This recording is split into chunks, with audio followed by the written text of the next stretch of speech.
اشرح لی صدری ویسر لی امری واحلل عقدۃ من لسانی یفقہوا قولی۔ السلام علیکم ورحمۃ اللہ وبرکاتہ۔ آج ہماری سورۃ الفیل کی تفسیر ہے، تو سب سے پہلے ہم اس کا شان نزول، اس کا تھوڑا سا تعارف اور اس میں جو کچھ مسائل ہیں ان کے بارے میں تذکرہ کر لیتے ہیں۔ اس صورت میں اصحاب فیل کا واقعہ جو ہے وہ بیان کیا گیا ہے۔ انہوں نے کیا کیا تھا کہ بیت اللہ کو مسمار کرنے کا قصد سے ہاتھیوں کی فوج لے کر مکہ مکرمہ پر چڑھائی کی تھی۔ حق تعالیٰ نے معمولی پرندوں کے ذریعے ان کی فوج کو عذاب آسمانی نازل فرما کر نیست و نابود کر کے ان کے عزائم کو خاک میں ملا دیا۔ ایک بڑی فوج کو چھوٹے پرندوں کے ذریعے سے شکست دے دی گئی۔ جو سورۃ الفیل میں تمام واقعہ ہے وہ تب پیش آیا جب حضرت محمد صلی اللہ علیہ وآلہ وسلم کی ولادت ہوئی۔ حضرات محدثین نے اس واقعے کو رسول اکرم صلی اللہ علیہ وسلم کا ایک معجزہ قرار دیا، مگر چونکہ معجزات کا قانون یہ ہے کہ وہ نبی کے دعوے نبوت کے ساتھ ان کی تصدیق کرنے کے لیے ظاہر کیے جاتے ہیں۔ دعوے نبوت سے پہلے، نبی کی ولادت سے بھی پہلے، حق تعالیٰ بعض اوقات دنیا میں ایسے ایسے واقعات اور نشانیاں ظاہر فرما دیتے ہیں جو خرق عادت ہونے میں مثل معجزے کے ہوتے ہیں، یعنی کہ وہ حالات سے تھوڑے سے الگ ہوتے ہیں۔ اس طرح کی نشانیوں کو محدثین کی اصطلاح میں ارحاس کہا جاتا ہے۔ اسی وجہ سے نبی کریم صلی اللہ علیہ وآلہ وسلم کی بعثت اور ولادت سے پہلے بھی اس قسم کے ارحاسات ہوتے رہے ہیں۔ اصحاب فیل کو آسمانی عذاب کے ذریعے بیت اللہ پر حملے سے روک دینا بھی انہی معجزات میں سے ایک معجزہ ہے۔ اصحاب فیل کا واقعہ ہے وہ امام حدیث نے اور تاریخ میں اس طرح نقل کیا گیا ہے کہ یمن پر ملوک حمیر کا قبضہ تھا۔ یہ لوگ مشرک تھے۔ ان کا آخری بادشاہ ذو نواس، جس نے اس زمانے کے اہل حق یعنی نصارہ پہ شدید مظالم کیے، اسی نے ایک طویل عریض جو ہے خندق کھدوائی، اس کو آگ سے بھروا دیا، اور جتنے نصرانی بت پرستی کے خلاف ایک اللہ کی عبادت کرنے والے تھے سب کو اس آگ میں جلا دیا۔ روایات کے مطابق ان کی تعداد جو ہے 20,000 کے قریب تھی۔ یہ وہی خندق کا واقعہ ہے جس کا ذکر اصحاب الحدود کی نام سے سورہ بروج میں گزرا ہے۔ ان میں 2 آدمی کسی طرح اس گرفت سے نکل کے بھاگ گئے۔ انہوں نے کیا کیا کہ وہ کیسر ملک شام سے جا کر فریاد کی کہ ذو نواس جو ہے انہوں نے نصارہ پر ایسے ظلم کیا ہے کہ آپ اب ان سے انتقام لے۔ کیسر ملک شام نے بادشاہ حبشہ کو خط لکھا، یہ بھی نصرانی تھا اور یمن سے قریب تھا، آپ اس ظالم سے ظلم کا انتقام لو۔ اس نے اپنا عظیم لشکر کمانڈر امیر اربات اور ابرہ کی قیادت میں یمن کے اس بادشاہ کے مقابلے میں بھیج دیا۔ لشکر اس کے ملک پر ٹوٹ پڑا اور پورے یمن کو قوم حمیر کے قبضے سے آزاد کرایا۔ اب ذو نواس جو گیا، اس طرح اربات اور ابرہ کے ذریعے جو یمن پر بادشاہ حبشہ کا قبضہ ہو گیا۔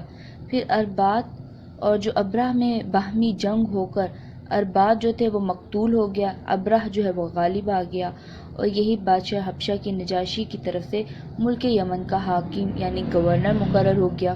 اب اس ابرہ نے کیا کیا کہ جب اس کے حاکم بن گیا، اس نے یمن پر قبضہ کر لیا، اس کے بعد اس نے ارادہ کیا کہ یمن میں ایک شاندار کلیسا بنائے جس کی نظیر دنیا میں نہ ہو۔ اس سے اس کا مقصد یہ تھا کہ یمن کے عرب لوگ جو ہیں جو حج کرنے کے لیے مکہ مکرمہ جاتے ہیں اور بیت اللہ کا طواف کرتے ہیں، یہ لوگ اس کنیسے کی عظمت و شوکت سے مرعوب ہو کر کعبے کے بجائے اسی کنیسے میں جانے لگے۔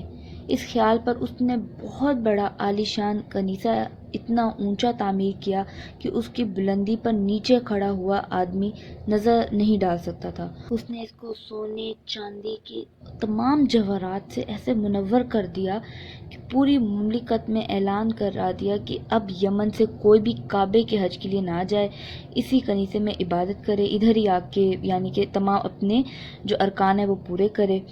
اب عرب میں کیا ہوا، اگرچہ بت پرستی غالب آ گئی تھی مگر دین ابراہیم اور کعبہ کی عظمت محبت ان کے دلوں میں پیوست تھی، اس لیے عدنان اور قحطان قریش کے قبائل میں غم و غصے کی لہر دوڑ گئی، یہاں تک کہ ان میں سے کسی نے رات کے وقت کنیسے میں داخل ہو کر اس کو گندگی سے آلود کر دیا، اور بعض روایات میں کہ یہ بھی ہے کہ ان میں سے مسافر قبیلہ نے کنیسے کے قریب اپنی ضروریات کے لیے آگ جلائی۔ اس کی آگ کنیسے میں لگ گئی اور اس کو سخت نقصان پہنچ گیا۔ اچھا، اب ان سب روایات کے بعد کیا ہوا کہ اب جب ابرہ کو اطلاع پہنچ گئی، یہ بتلا دیا گیا کہ ایسے کسی قریش نے یہ کام کیا ہے، تو اس نے قسم کھائی کہ میں ان کے کعبے کی اینٹ سے اینٹ بجا کر رہوں گا۔ ابرہ نے اس کی تیاری شروع کر دی اور اپنے بادشاہ نجاشی سے اجازت مانگی۔ اس نے اپنا خاص ہاتھی کا نام، جس کا نام محمود تھا، ابرہ کے لیے بھیج دیا۔ وہ اس پر سوار ہو کر کعبے پر حملے کے لیے روانہ ہو گیا۔ بعض روایات میں ہے کہ یہ سب سے بڑا عظیم الشان ہاتھی تھا جس کی نظیر آج تک نہیں پائی گئی۔ اس کے ساتھ 8 ہاتھی دوسرے بھی اس لشکر کے لیے بادشاہ حبشہ نے بھیج دیے تھے۔ ہاتھیوں کی یہ تعداد بھیجنے کا منشا یہ تھا کہ بیت اللہ کعبے کو ڈھانے میں ہاتھیوں سے کام لیا جائے۔ تجویز یہ تھی کہ بیت اللہ کے ستونوں میں لوہے کے مضبوط اور طویل زنجیریں باندھ کر ان زنجیروں کو ہاتھیوں کے گلے میں باندھ دیا جائے اور پھر ان کو کہا جائے کہ یعنی کہ ہاتھیوں کو زور لگایا جائے کہ وہ اس کو کھینچیں۔ معاذ اللہ فوراً ہی وہ زمین پر آ گرے گا۔ یہ ان کا سوچ تھی، یہ ان کی پلاننگ تھی کہ ہم اس طرح کرتے ہیں۔ عرب میں اس حملے کی جب خبر پھیلی تو سارا عرب مقابلے کے لیے تیار ہو گیا کہ یمن کے عربوں میں ایک شخص ذو نفر نامی تھا۔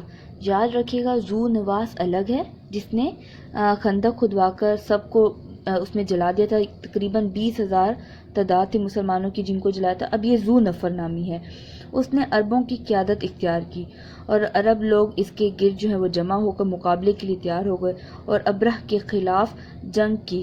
مگر اللہ تعالیٰ کو تو کچھ اور ہی منظور تھا کہ ابرہ کی شکست، اس کی رسوائی نمایاں ہو کر دنیا کے سامنے آئے، اس لیے یہ عرب مقابلے میں کامیاب نہ ہوئے، کیونکہ اللہ تعالیٰ نے تو ان کو کسی اور طرح شکست دینی تھی۔ اس لیے کیا ہوا کہ جنہوں نے جنگ کی ان کے مقابلے میں ابرہ کے ان کو شکست ہو گئی۔ اب ابرہ نے جب ان کو شکست دے دی اور ذو نفر کو قید کر لیا اور آگے روانہ ہو گیا، اس کے بعد جب وہ قبیلہ خثعم کے مقام پر پہنچا تو اس قبیلے کے سردار نفیل بن حبیب نے پورے قبیلے کے ساتھ ابرہ کا مقابلہ کیا، مگر ابرہ کے لشکر نے اس کو بھی شکست دے دی اور نفیل بن حبیب کو بھی قید کر لیا اور ارادہ کیا کہ ان کو قتل کیا جائے، مگر پھر یہ سمجھ کر کہ ان کو زندہ رکھا گیا کہ ان سے ہم راستوں کا پتہ معلوم کرتے رہیں، ان کو یعنی کہ آڑ کے طور پر ان کو استعمال کریں گے۔ اس سب کے بعد جب یہ سارا لشکر جو ہے طائف کے قریب پہنچا تو طائف کے باشندے قبیلہ ثقیف کے پچھلے قبائل کی جنگ اور ابرہ کی فتح کے واقعات سن چکے تھے۔ انہوں نے اپنی خیر منانے کا فیصلہ کیا اور یہ کہ طائف میں جو ہم نے ایک عظیم الشان بت خانہ لات کے نام سے بنا رکھا ہے، یہ اس کو نہ چھیڑے تو ہم اس کا مقابلہ نہ کریں، یعنی کہ انہوں نے یہ شرط رکھ لی۔ انہوں نے ابرہ سے مل کر یہ بھی طے کر لیا کہ ہم تمہاری امداد اور رہنمائی کے لیے اپنا ایک سردار ابو الرغال تمہارے ساتھ بھیج دیتے ہیں۔ ابرہ اس پر راضی ہو کر ابو الرغال کے ساتھ لے کر مکہ مکرمہ کے لیے چلے گئے، روانہ ہو گئے تو قریب ایک مقام مغمس پر پہنچ گیا جہاں قریش مکہ کے اونٹ چر رہے تھے۔ ابرہ کے لشکر نے سب سے پہلے ان پر حملہ کر کے اونٹ گرفتار کر لیے، جن میں 200 اونٹ رسول پاک صلی اللہ علیہ وسلم کے جد امجد عبد المطلب الرئیس قریش کے بھی تھے۔ ابرہ نے یہاں پہنچ کر اپنا ایک سفیر جو ہے حناطہ حمیری کو شہر مکہ میں بھیج کر وہ قریش کے سرداروں کے پاس جا کر اطلاع دے کہ ہم تم سے جنگ کے لیے نہیں آئے، ہمارا مقصد صرف کعبے کو ڈھانا ہے، اگر تم نے اس میں رکاوٹ نہ ڈالی تو تمہیں کوئی نقصان بھی نہیں پہنچایا جائے گا۔ حناطہ جب مکہ مکرمہ میں داخل ہوا تو سب نے اس کو عبد المطلب کا پتہ دیا کہ وہ سب سے بڑے سردار قریش کے ہیں۔ حناطہ نے کیا کیا، وہ عبد المطلب سے گفتگو کی اور ابرہ کا پیغام پہنچا دیا۔ ابن اسحاق کی روایت کے مطابق ہے کہ عبد المطلب نے یہ جواب دیا کہ ہم بھی ابرہ سے جنگ کا کوئی ارادہ نہیں رکھتے، نہ ہمارے پاس اتنی طاقت ہے کہ اس کا مقابلہ کر سکیں، البتہ یہ بتائے دیتے ہیں کہ یہ اللہ کا گھر ہے، اس کے خلیل ابراہیم علیہ السلام کا بنایا ہوا ہے اور وہ خود اس کی حفاظت کا ذمہ دار ہے۔ اللہ سے جنگ کا ارادہ ہے تو جو چاہے کرے، پھر دیکھے کہ اللہ تعالیٰ کیا معاملہ کرتے ہیں۔ حناطہ نے عبد المطلب سے کہا کہ تو پھر آپ میرے ساتھ چلیں، میں آپ کو ابرہ سے ملاتا ہوں۔ ابرہ نے جب عبد المطلب کو دیکھا تو بڑے وجیح آدمی ہیں تو ان کو دیکھ کر اپنے تخت سے اتر کر نیچے بیٹھ گیا اور عبد المطلب کو اپنے برابر بٹھایا اور اپنے ترجمان سے کہا کہ عبد المطلب سے پوچھے کہ وہ کس غرض سے آئے ہیں۔ عبد المطلب نے کہا کہ میری ضرورت تو اتنی ہے کہ میرے اونٹ جو آپ کے لشکر نے گرفتار کر لیے ہیں ان کو چھوڑ دیں۔ ابرہ نے ترجمان کے ذریعے عبد المطلب سے کہا کہ جب میں نے آپ کو اول دیکھا تو میرے دل میں آپ کی بڑی ہوئی، مگر آپ کی گفتگو نے اس کو بالکل ہی ختم کر دیا، یعنی کہ آپ نے اپنا وقار ہی ختم کر دیا کہ آپ مجھ سے صرف اپنے 200 اونٹوں کی بات کر رہے ہیں، اور یہ معلوم ہے کہ آپ کا کعبہ جو آپ کا دین ہے اس کو ڈھانے کے لیے آیا ہوں، اس کے متعلق آپ نے کوئی گفتگو ہی نہیں کی۔ عبد المطلب نے جواب دیا کہ اونٹوں کا مالک تو میں ہوں، مجھے ان کی فکر ہوئی، اور بیت اللہ کا مالک نہیں بلکہ اس کا مالک ایک عظیم ہستی ہے، وہ اپنے گھر کی حفاظت کرنا جانتا ہے۔ ابرہ نے کہا تمہارا خدا اس کو میرے ہاتھ سے نہ بچا سکے گا۔ عبد المطلب نے کہا تو پھر تمہیں اختیار ہے، جو چاہو کرو۔ اور بعض روایات میں ہے کہ عبد المطلب کے ساتھ اور بھی قریش کے چند سردار گئے تھے۔ ان سرداروں نے بھی ابرہ کے سامنے ایک پیشکش رکھ دی کہ اگر آپ بیت اللہ پر دست اندازی نہ کریں اور لوٹ جائیں تو ہم پورے تہامہ کی 1/3 پیداوار آپ کو بطور خراج ادا کرتے ہیں، مگر ابرہ نے تو اس کے ماننے سے انکار کر دیا۔ عبد المطلب کے اونٹ ابرہ نے واپس کر دیے اور وہ اپنا اونٹ لے کر واپس آئے تو بیت اللہ کے دروازے کا حلقہ پکڑ کر دعا میں مشغول ہوئے، اور قریش کی ایک بڑی جماعت ساتھ تھی۔ سب نے اللہ تعالیٰ سے دعا کی کہ ابرہ کے عظیم لشکر کا مقابلہ ہمارے تو بس میں نہیں، آپ ہی اپنے بیت کی حفاظت کا انتظام فرما لیں۔ دعا کرنے کے بعد عبد المطلب مکہ مکرمہ کے دوسرے لوگوں کو ساتھ لے کر مختلف پہاڑوں پر پھیل گئے۔ ان کو یہ یقین تھا کہ اس کے لشکر پر اللہ تعالیٰ کا عذاب آئے گا۔ اسی یقین کی بنا پر انہوں نے ابرہ سے خود اپنے اونٹوں کا مطالبہ کیا۔ بیت اللہ کے متعلق گفتگو کرنا اس لیے پسند نہ کیا کہ خود تو اس کے مقابلے کی طاقت نہ تھی، اور دوسری طرف یہ بھی یقین رکھتے تھے کہ اللہ تعالیٰ ان کی بے بسی پر رحم فرما کر دشمن کی قوت اور اس کے عزائم کو خاک میں ملا دیں گے۔ صبح ہوئی تو ابرہ نے بیت اللہ پر چڑھائی کی تیاری کی اور اپنے ہاتھی محمود نامی کو آگے چلنے کے لیے تیار کیا۔ نفیل بن حبیب جن کو راستے سے ابرہ نے گرفتار کیا تھا، اس وقت وہ آگے بڑھے اور ہاتھی کا کان پکڑ کے کہنے لگے تو جہاں سے آیا ہے وہیں سالم وہ لوٹ جا، کیونکہ تو اللہ کے محفوظ شہر میں ہے۔ یہ کہہ کر اس کا کان چھوڑ دیا۔ ہاتھی یہ سنتے ہی بیٹھ گیا۔ ہاتھی بانوں نے اس کو بٹھانے اور چلانا چاہا لیکن وہ اپنی جگہ سے نہ ہلا۔ اس کو بڑے بڑے آہنی تبروں سے بھی مارا گیا، اس کے اوپر وار بھی کیا گیا لیکن اس کو پرواہ ہی نہ ہوئی۔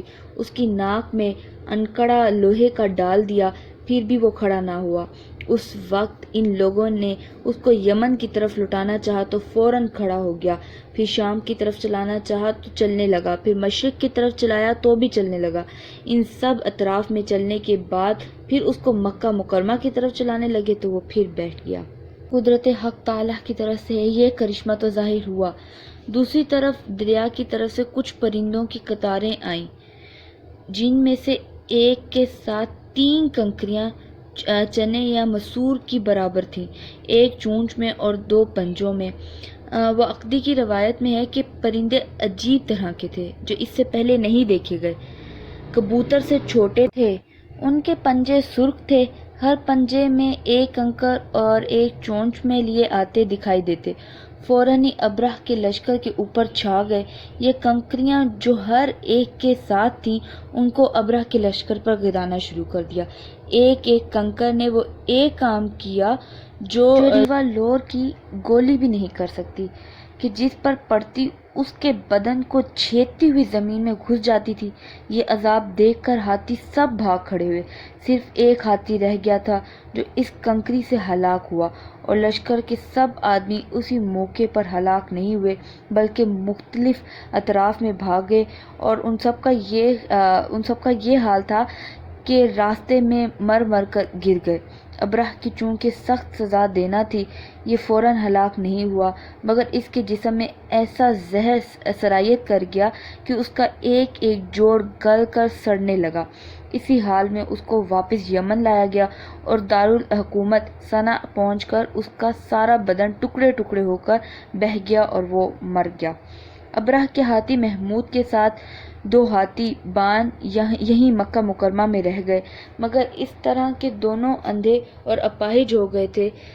محمد بن اسحاق نے حضرت عائشہ رضی اللہ تعالیٰ عنہ سے روایت کیا ہے کہ انہوں نے فرمایا کہ ان دونوں کو اس حالت میں دیکھا ہے کہ وہ اپاہج تھے، اور حضرت صدیقہ عائشہ کی بہن اسماء رضی اللہ تعالیٰ عنہ نے فرمایا کہ میں نے دونوں اپاہج اندھوں کو بھیک مانگتے ہوئے دیکھا۔ اصحاب فیل کی اسی واقعے کے متعلق اس صورت میں رسول اکرم صلی اللہ علیہ وسلم کو خطاب کیا گیا ہے، اور یہیں پہ آپ صلی اللہ علیہ وسلم کو فرمایا گیا ہے۔ آگے اس کی تفسیر ہے جو آپ صلی اللہ تعالیٰ نے فرمایا ہے، وہ انشاءاللہ ہم اپنی اگلی ویڈیو میں پڑھیں گے اور سمجھیں گے۔